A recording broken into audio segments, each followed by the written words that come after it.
Yo no voy a hacer más introducción ni nada, vamos directamente al tema. Bueno, yo te voy a contar. Donde, como dice Fran, donde voy suceden cosas, que es lo que siempre trato de buscar, cuál es mi trabajo en esto que sucede. Sí. Y me fui a París, acabo de llegar. Vos sos francesa, sí. eso lo puse yo aquí. Y me fui a París. Sí. Bien, me iba a ver a mi tío, que tiene 95 años, que es muy viejito y que me pidió que fuera. Sí. Yo dije, bueno, lo voy a acompañar. Y resulta que el día que me voy fue el día donde realmente cambió la vida por segunda vez para París, para Francia. ¿Y para el mundo entero puede ser?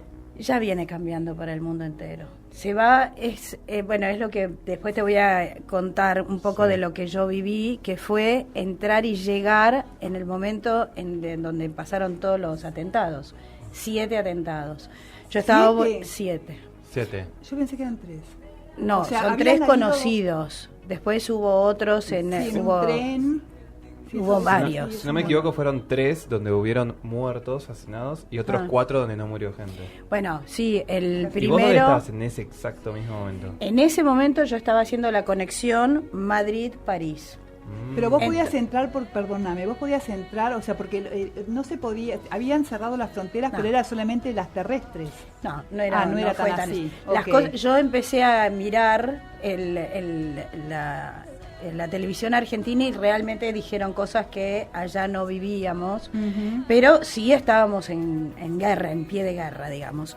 El tema fue que cuando yo cambio de avión, yo no sabía nada, yo vivía en una burbuja, había ido con 2 amigas, y veo un señor que yo quería loguearme para contarle a los chicos que había llegado ya a Madrid, y un señor me mira y le digo, ¿qué te pasa? Y entonces me dice, estoy muy mal. Entonces le digo, bueno, vení, sentate, ¿qué te pasó? ¿A alguien le pasó algo? Acaban de haber tantos atentados en París. Fue terrible. Bien. Todo el mundo desesperado, vuelvan. Yo, no, era mi casa, yo iba a mi casa, y encuentro una señora llorando sola, 5 de la mañana, en el aeropuerto, y nadie la ayudaba. Entonces me acerco y le digo, señora, ¿qué pasa? Y me dice, me acaba de llamar mi nuera, que estaban en el Bataclan, y mi hijo es uno de los heridos, pero ella entró en shock y no sabe dónde está. Bueno, imagínense el lío que hice, conseguí, si ya fui a buscar un médico, encontré, y la señora lloraba, pero era tal el shock que había que nadie se hacía cargo de nada. No había algo que vos dijeras, bueno, a ver, organicémonos, hagamos... Claro, pues no, era inesperado, claro, obvio. Un shock general. Sí, un shock general. Algo tengo que decir, nunca tuve miedo. Y esto es algo que rescato para el hoy, el día a día en donde estamos. Si uno sabe que lo que hace es lo mejor posible y no tiene otra cosa más que lo que sabe, porque después no hay nada más porque no lo sabe, entonces ¿qué sucede? No tenés culpa y lo que haces lo haces de verdad y bien. Y entonces ahí unís cabeza con emoción, con sentir, y lo que haces es poder ayudar, es poder ir hacia algún lugar, una meta, sin titubear, porque en realidad vos te pones en eje, que es lo que yo te decía. Cuando estamos en eje, las cosas suceden de otra manera. Yo no estuve mientras sucedían los atentados. Sí, en los días subsiguientes hubo varias veces que me sacaron del Versailles, 2 veces del metro, íbamos caminando y había que tener cuidado. El próximo lugar donde iban a atentar era la Défense, y yo estaba en la Défense. Bien, pero si uno, vuelvo a decir, ¿qué es lo que se aprende de todo esto? A ver, estar en guerra no es fácil, la gente se va de su eje y hay mucha violencia. El tema es saber que... el miedo, ¿no? Claro, todo eso te lleva al miedo y te lleva a la memoria. Lo de la memoria de 1915, lo de la memoria de el no saber qué es lo que pasa, porque vos podés caminar. Yo te digo, por ejemplo, nosotros nos habíamos dicho, la única que hablaba francés era yo, entonces yo siempre me sentaba en el metro mirando hacia el andén y mis amigas mirando al revés. en una de las paradas yo veo pasar un policía corriendo. Y mis amigas que ya me conocen me miran y se quedaban mirándome y de repente escucho dehors, dehors, dehors, que yo las miré y le dije afuera. Y una de las dos me la encontré arriba en la calle. Y la otra que entró en miedo no podía subir. Y eso no es culpa de nadie, No, es es de lo cómo uno, no, de la memoria que tiene nuestro cerebro de algún lugar donde uno no sabe para dónde ir. Y eso es lo que le pasa al mundo, uno no sabe dónde ir. Y lo que empezamos a ver en este 2015 es todo lo que quedó inconcluso desde tiempos inmemorables, desde cientos de años, porque nuestra sociedad es una sociedad de egos, es una sociedad de violencia, es una sociedad de yo soy más que. Y de eso trabajamos todo el tiempo. De hecho, y hoy lo charlábamos cuando almorzábamos, el tema de lo que significan el dinero con el poder. Esto es dinero y poder. Sí.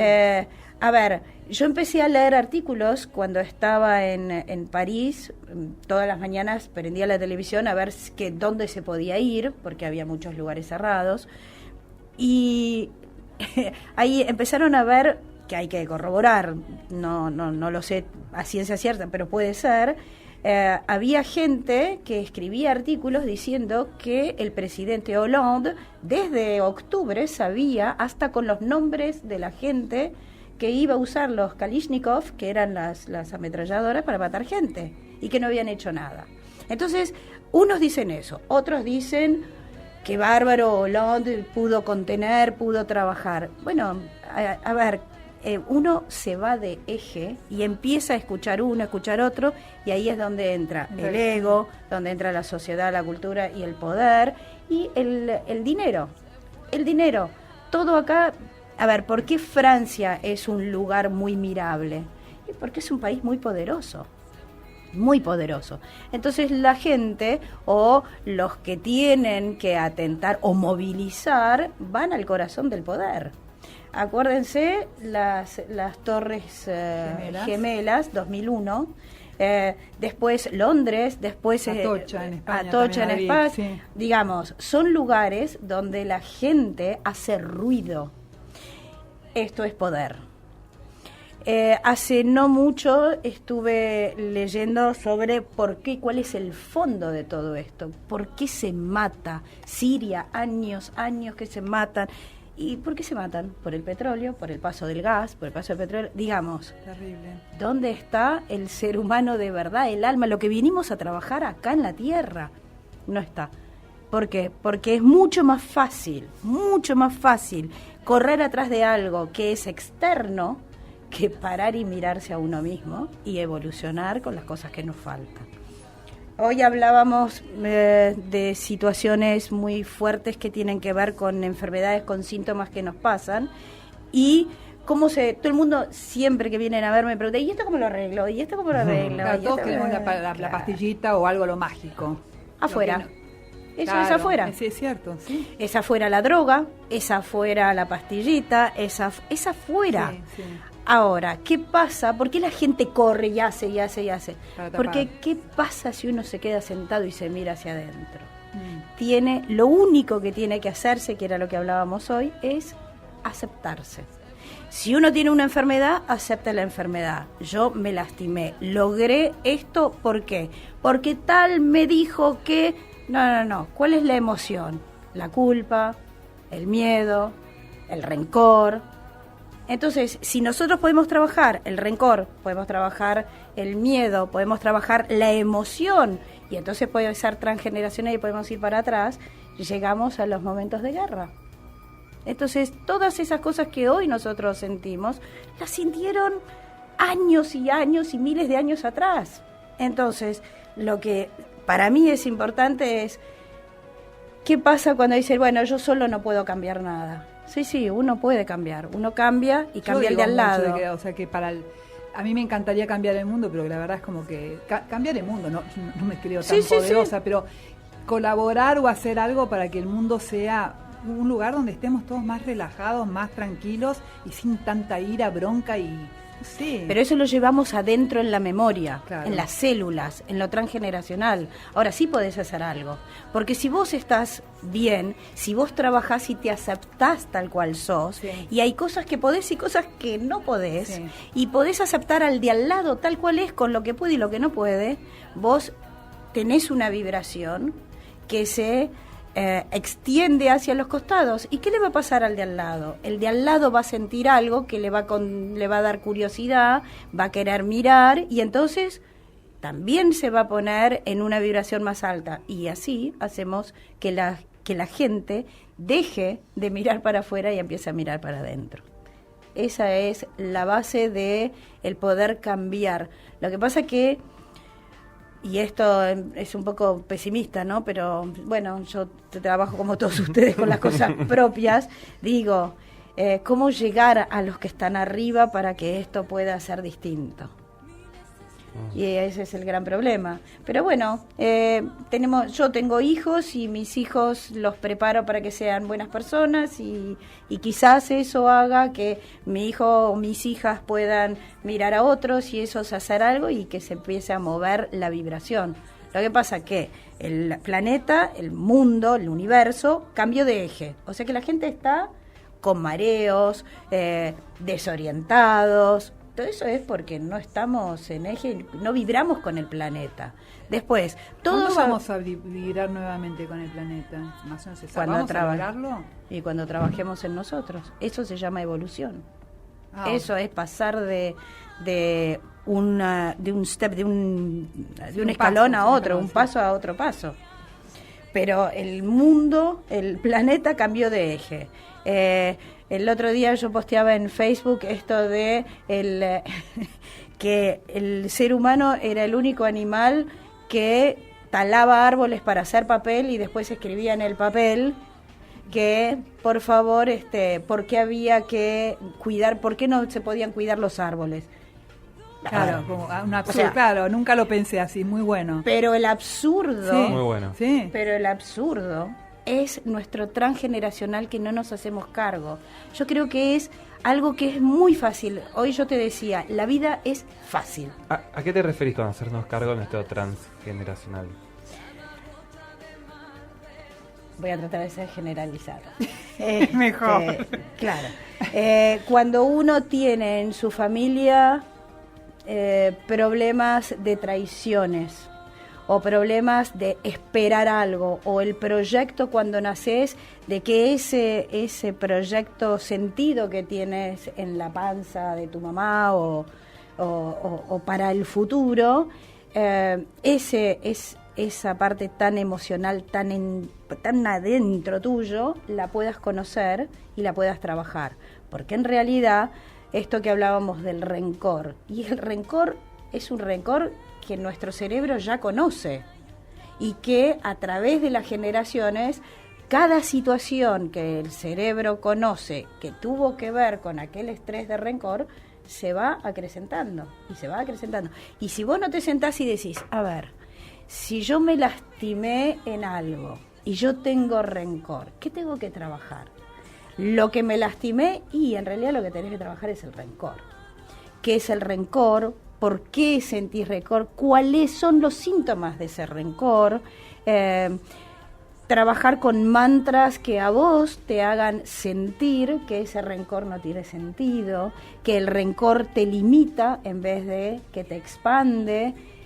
Y entonces empezás a trabajar con las cosas verdaderas de la evolución. Y te dejas de pelear por si el otro tiene, que no tiene, que yo puedo, que yo no puedo. Me traicionaste. Si alguien me traicionó es porque yo dejé que me traicionen. Total. ¿Entendés? Entonces, bueno, todo esto tiene que ver con lo que yo viví en París esos días. Porque la verdad que estar en un lugar donde vos ves la gente que tiene miedo, la gente que está paranoica, todo eso tiene historia. Tiene historia, y esa historia es que los franceses tuvieron un montón, vienen de guerras, y los franceses y los ingleses y todos nosotros también. Sí. Y en cada guerra se muere gente. Ustedes piensen que en estos chicos que, chicos y no tan chicos que murieron en los atentados, creo que 15 días después se hizo la reunión del clima en París. Sí, exacto. ¿Cómo terminó? No se puede hacer reuniones al aire libre porque están en tiempos de guerra, etcétera. Bueno, lo primero que hicieron, que fue genial, me encantó, mucha creatividad, pusieron zapatos en la Place de la République. Había zapatos. Pero acto seguido... Pará, ¿qué quiso decir los zapatos? ¿Lo vas a decir ahora después? Los zapatos no se podía estar, la gente no podía ir a manifestarse, pero dejaban sus zapatos en manifestación. Es genial. Buenísimo. Buenísimo. Sí, no, pues yo no entendía los zapatos. Claro. Ahora sí. ¿Y qué pasó el día del clima o el día de la reunión? Se pelearon manifestantes con la policía y destruyeron todo lo que había puesto la gente en la Place de la République en memoria de los muertos.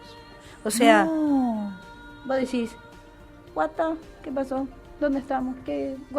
¿Entendés? Entonces uno va a buscar adentro y decís, a ver, yo estoy construyendo pero al mismo tiempo destruyo. Bueno, eso no es curarse, eso no es evolucionar, eso no es que podamos tener un mundo mejor. Pero, perdón, ¿no? Ya. No sé cuántos años viven los seres humanos, cuánto hace que están los seres humanos en la Tierra. No vamos a hablar de los cavernícolas, pero el ser humano siempre... Perdón, ¿no? Pero es bastante destructivo, siempre lo ha sido. Hay seres humanos muy buenos, pero en general arrasan con todo. Bueno, pero entonces ese es el karma. Pero ¿cuándo vamos a cambiar? O sea, ¿qué hace falta? Porque vos podés cambiar, Fran, Néstor, Luciano, todos nosotros podemos cambiar, pero ¿y los que quedan, todo el resto? Les dejarás algo para que ellos puedan cambiar. Pero el mundo entonces en algún momento se va a poner... Nunca, ¿no? No, en realidad no. En realidad va a llegar un momento en que la gente lo va a entender porque se está lastimando. Cuando vos estás en lugares de mucha violencia y que te remontan a más violencia y que no parás de tener violencia, en algún momento la violencia mata, enferma o destruye. Claro. Y la gente no puede vivir así. No. Vos fíjate que estos últimos años... Está bien, el Papa dice que estamos en la Tercera Guerra Mundial, la ONU dijo que estábamos, porque para que haya guerra mundial tiene que haber 5 países implicados, y ya están los 5 países. Entonces, estamos en la Tercera Guerra Mundial. Ok, pero ¿qué pasó en la Tercera Guerra Mundial? En la Segunda y en la Primera. Y hubo muchos muertos, y la gente cambió. Lo que pasa, que vuelvo a decir, lo que quedó fue la memoria que tiene el cerebro. Ante tal emoción reacciona de esta forma. Y eso es violencia. Claro. Lo que hay que parar, sentarse, ponerse en eje, es ver dónde está nuestra familia en el atrás y en esa violencia y poder separarla y repararla nosotros. Cuando nosotros estamos trabajando en nosotros, y hay un montón, hay gente que hace yoga, hay gente que medita, hay gente que se va a vivir a la naturaleza, hay chicos jóvenes que no se hallan en la estructura y se van de viaje por 3 meses, de mochileros. Claro, entonces digamos, cada uno tiene un método para buscar su lugar. El tema es que el lugar hoy en día está lleno de violencia y lo tenemos que crear nosotros al mundo en paz, cada uno de nosotros. Entonces vamos a pasar a un tema musical y cuando volvamos nos vas a ayudar a ver de qué manera podemos lograr esa paz o cómo podemos ayudar, enseñar. Uy, ya te maté. Se abrieron los ojos así, Amasco. ¿Me mato? Pasamos a un tema musical, por favor, no.